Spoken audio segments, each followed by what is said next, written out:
အားလုံးပဲမင်္ဂလာပါဘောလုံးပွဲတွေကိုနေ့စဉ်ဆက်မပြတ်တင်ဆက်ခံမှန်းပေးနေတဲ့မိမခ YouTube channel ကနေတော့ကြိုးစားပါရဗျဒီနေ့မှာဆိုလို့ရှင်တော့ဒါ29ရက်ချက်တာပရိညပေါ့ဒီနေ့မှာကတော့ယူရိုပါလီပွဲစဉ်နေမနေ့ကလိုပဲဒီနေ့မှာလည်း16ပွဲလောက်ရှိတယ်ဗျမနေ့ကတော့ချန်ပီယံလိပွဲစဉ်နေပေါ့ဒီနေ့မှာယူရိုပါလီပွဲစဉ်နေတပြိုင်တည်းကစားကြမှာဖြစ်တယ်နှစ်နာရီခွဲမှာပဲကစားကြမှာဒီနေ့ကတော့ကျွန်တော်လည်းအလုပ်တစ်ဖက်နဲ့ဒီနေ့မအားတာဆိုတော့၄ပွဲလေးပဲရွေးချယ်ထားဗျဝဲတွေကိုကတော့ကျွန်တော်အစိုးရကတခြားရွေးပြီးသားပါဒါပေမဲ့အတန်အသွင်းတဲ့အချိန်အနေနဲ့နောက်ကျနေပြီဆိုတော့ကျွန်တော်ခက်မြန်လေးပဲပြောမယ်ခုပထမဆုံးပွဲအနေနဲ့ဆိုလို့ရှိရင်တော့ပေါ်တိုနဲ့ Ranger ပွဲဖြစ်တယ်သူကကျွန်တော်မြန်မာစံတော်ချိန်2နာရီခွဲပေါ့ခုနပြောလို့2နာရီခွဲမှာကစားမယ်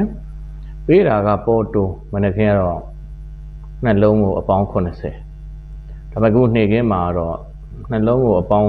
50ပေးတယ်ပဲနှလုံးအပေါင်း50ဟိုပေါင်းက3လုံးကို30အပေါင်းအဲ့ဆိုတော့ပေါ်တိုကပေးတဲ့ body ကြီးကတော်တော်လေးပြင်းတာတွေ့တယ်ဗျနှလုံးတော်မှာ50အပေါင်းဆိုတော့သူကအဆင့်6မှရှိတယ်အဆင့်6ဆိုတော့ဒါ1 to 8ထဲဝင်ဖို့အနည်းဆက်ဆုံးအတင်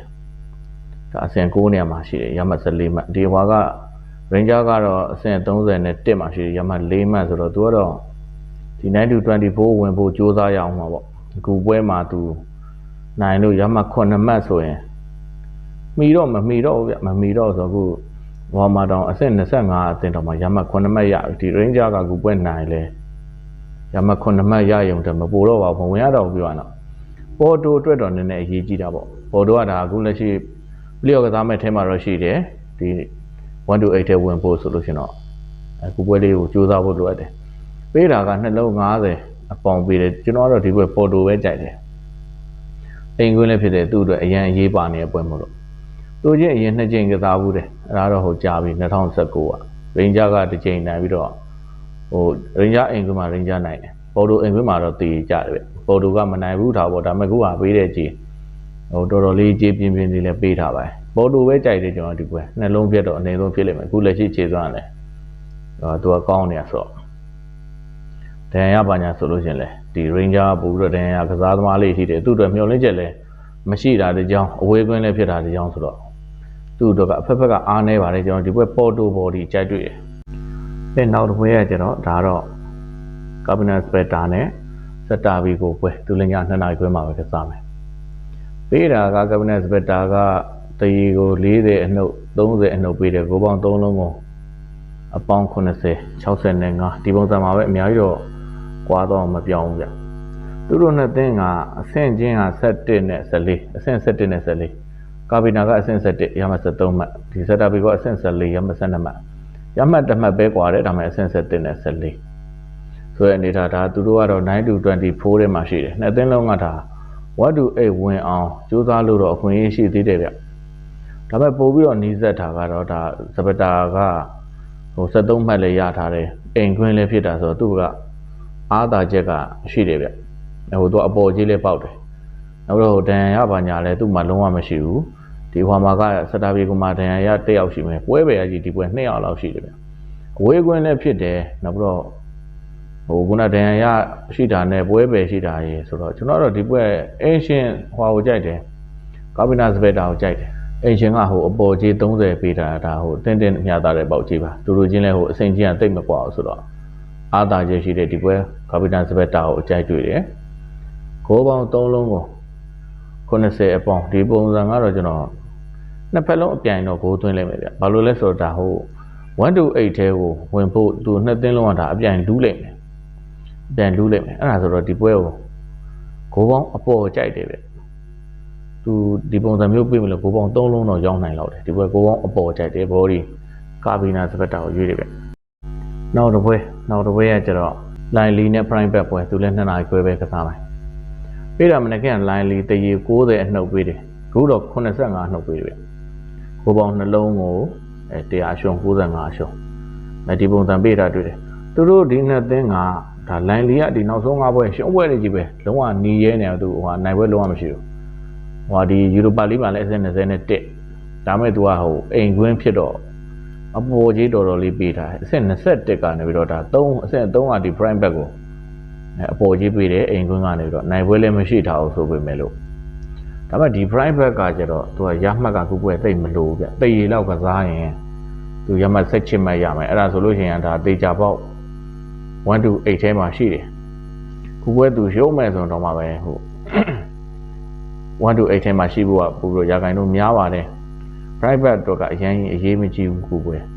တရေကစားရင်တော့မှအေးအကြောင်းဖြစ်နေဒီပွဲကျွန်တော်တော့နိုင်ဖို့အရေးပေါ်လိုအပ်နေတဲ့ဒီ line လေးကိုအကြိုက်တွေ့တယ်ဗျနိုင်ဖို့အရေးပေါ်လိုတယ်ဆိုတော့သူကအဆင့်20နဲ့1မှာရှိတယ်ခုလက်ရှိတော့9 to 24တဲ့ဝင်နေဆိုပေမဲ့လို့ကရမှတ်6မှတ်သူ့အောက်ကတင်နေရမှတ်6မှတ်9မှတ်တွေဆိုတော့လေသူ့အမှတ်ကိုမီလာနိုင်တယ်ဗျဒီပွဲအိမ်ကွင်းလည်းဖြစ်နေတော့ဒါအပေါ်ကြီးပေးထားတာ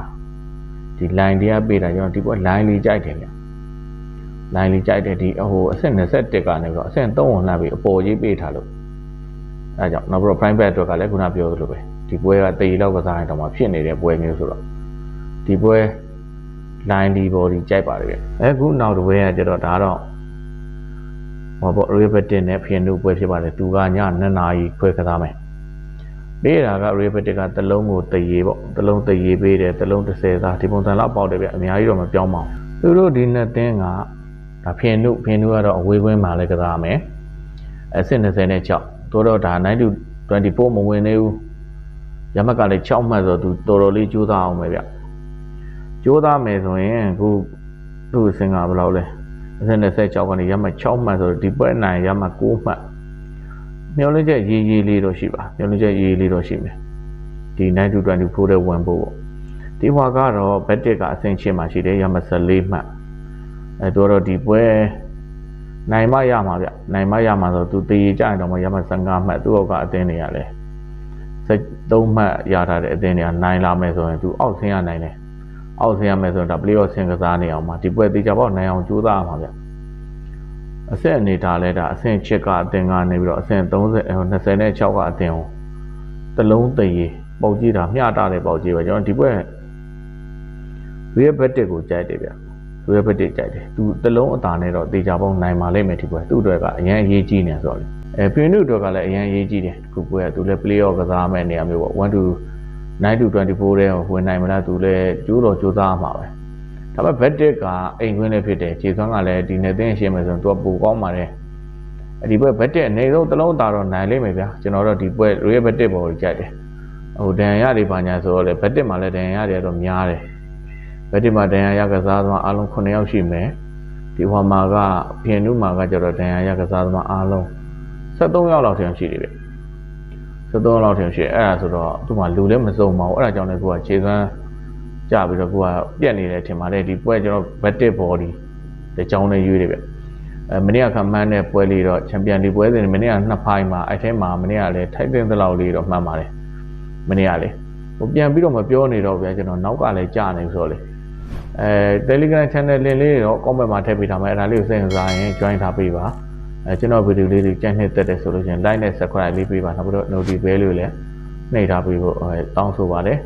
ခုညကစားမယ်ဒီပွဲစဉ်ကျွန်တော်ခံမှန်းတဲ့ပွဲ၄ပွဲပေါ့ဗျာဒီပွဲ၄ပွဲနေပဲအသင်းကနိုင်မယ်ပဲအသင်းပွဲချက်တင်အဆင်ပြေမလဲမိတ်ဆွေတို့